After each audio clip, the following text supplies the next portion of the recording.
तो Vinland saga season 2 के 24 episodes में से 20 एपिसोड्स रिलीज हो चुके हैं और हमें काफी कम एक्शन देखने को मिला है। बट 20th एपिसोड में हमें थोड़ा बहुत एक्शन देखने को मिलता है। यहाँ पे स्टोरी कंटिन्यू होता है और फॉक्स बताता है कि उसने अपने जिंदगी में 13 लोगों को मारे हैं और वो ये सोचता है कि अगर उसका कंपैरिजन हो किसी नॉर्मल आदमी से तो वो थोड़ा बहुत स्ट्रांग तो है।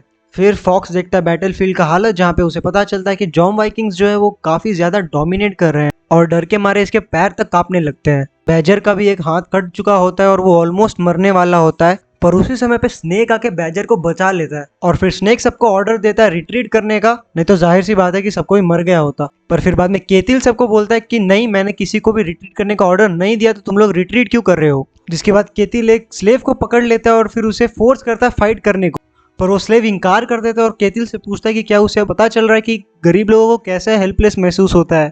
और वो केतिल को बताता है कि इस दुनिया में और भी काफी ज्यादा स्ट्रांग और पावरफुल लोग भी एग्जिस्ट करते हैं। जिसके बाद हमें देखने को मिलता है कि कोई एक जॉन वाइकिंग केतिल के ऊपर अटैक कर देता है और केतिल वहीं पे बेहोश होकर गिर जाता है। ये बात जब वुल्फ कनॉट को बताता है तो कनॉट वुल्फ से कहता है कि मैंने उसे मारने की नहीं, सिर्फ कैप्चर करने का ऑर्डर दिया था। जिसके बाद वुल्फ जाता है कंफर्म करने की क्या केतिल जिंदा है कि नहीं। जिसके बाद हमें देखने को मिलता है कि थॉरगिल पीछे से अटैक करने का प्लान कर रहा है कनॉट के ऊपर, और जिसके बाद थॉरगिल पूरे जोश में जा रहा है कनॉट को मारने। थॉरगिल फिर अटैक कर देता है कनॉट के ऊपर, बट समहाउ कनॉट मैनेज कर लेता है थॉरगिल के अटैक को रोकने में। थॉरगिल इतना जोर से अटैक करता है कि कनॉट गिर जाता है और थॉरगिल इसी के साथ कनॉट के गार्ड्स को भी मार देता है। थॉरगिल मारने ही वाला होता है कनॉट को, बट उसी टाइम पे वुल्फ आके कनॉट को बचा लेता है और थॉरगिल के हाथ में एक स्वॉर्ड स्टैब कर देता है। जिसके बाद हमें थॉरगिल और वुल्फ के बीच में थोड़ा सा एक्शन देखने को मिलता है, जहाँ पे वुल्फ ट्राई करता है थॉरगिल को मारने का, बट थॉरगिल उंगली करके आंख में उंगली करके बच जाता है। बट जिसके बाद थॉरगिल के ऊपर अटैक करने आ जाते हैं जॉन वाइकिंग्स, तो जिसकी वजह से थॉरगिल को रिट्रीट करना पड़ता है। जिसके बाद हमें देखने को मिलता है कि स्नेक जा चुका है केतिल के पास, बट केतिल अभी तक मरा नहीं है, पर वो अभी तक जिंदा है। इसके बाद सीन कट होता है जहाँ पे हमें आर्नाइड, एनार और थोरफिन देखने को मिलते हैं, जहाँ पे आर्नाइड काफी बुरी तरह से इंजर्ड हो चुकी है और वो बताती है कि अभी जो चीखने चिल्लाने की आवाज आ रही है वो काफी फेमिलियर है उस टाइम से जब उसके विलेज के ऊपर अटैक कर दिया गया था और उसके विलेज को जला दिया गया था। जिसके बाद थॉरफिन बोलता है कि इस बैटल से हमारा कुछ लेना देना नहीं और हम ये विलेज छोड़ के जा रहे हैं। तो आर्नाइड पूछते कि वो लोग कहाँ जाएंगे और लीफ उनको बोलता है कि वो लोग आइसलैंड आ सकते हैं। जिसके रिस्पॉन्स में आर्नाइड पूछते कि क्या वहाँ पे वॉर और स्लेव्स नहीं है। जिसके रिस्पॉन्स में लीफ बोलता है कि हाँ, एक टाइम पे वहाँ पे वॉर हुआ करता था। जिसके बाद आर्नाइड मना कर देती है और बोलती है कि अब गारदार और उसका बेटा उसका वेट कर रहे हैं। इसके बाद आर्नाइड फाइनल गुड बाय बोलती है और थैंक करती है एनार और थॉरफिन को, और वो बताती है कि कैसे अब इस धरती पे उसके लिए कुछ भी नहीं बचा है, क्योंकि उसके जो भी चाहने वाले थे और लव्ड वंस थे वो ऑलरेडी मर चुके हैं।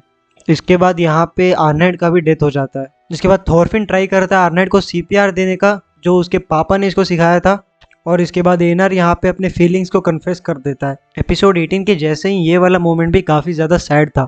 थॉरफिन फिर बात करता है विनलैंड के बारे में और बताता है कि अक्रॉस द सी एक ऐसा जगह है जिसका लैंड काफी ज्यादा फर्टाइल है और वहाँ पे कोई भी वार और स्लेव्स नहीं होते हैं, और कहता है कि वहाँ पे हम लोग एक पीसफुल नेशन बिल्ड कर सकते हैं। स्नेक जो केतिल को लेकर रिट्रीट कर रहा होता है उसे भी रास्ते में ये लोग मिल जाते हैं। फिर एनार देखता है केतिल को और उसे पता चलता है कि केतिल अभी तक जिंदा है। ये सब देखने के बाद एनार को काफी ज्यादा गुस्सा आ जाता है और वो बताता है कि कैसे केतिल की वजह से आर्नाइड का डेथ हो चुका है। एनार इतना गुस्सा में होता है कि वो जा ही रहा होता है केतिल को मारने, बट उसी समय थॉरफिन आके उससे रोकने का कोशिश करता है। जिसके बाद एनार गुस्से में थॉरफिन को भी पंच कर देता है। एनार को कंट्रोल करने के लिए थॉरफिन पंच बैक करता है एनार को, और फिर वो एनार को समझाता है कि केतिल को मारने से कोई फायदा नहीं है। थॉरफिन नहीं चाहता कि एनार को भी सफर करना पड़े जैसे थॉरफिन ने सफर किया था। फिर फाइनली जब एनार थोड़े बहुत कंट्रोल में आता है तो हमें आर्नाइड का ग्रेव देखने को मिलता है, बट ऑब्वियसली एनार यहाँ पे काफी ज्यादा सैड और इमोशनल हो जाता है।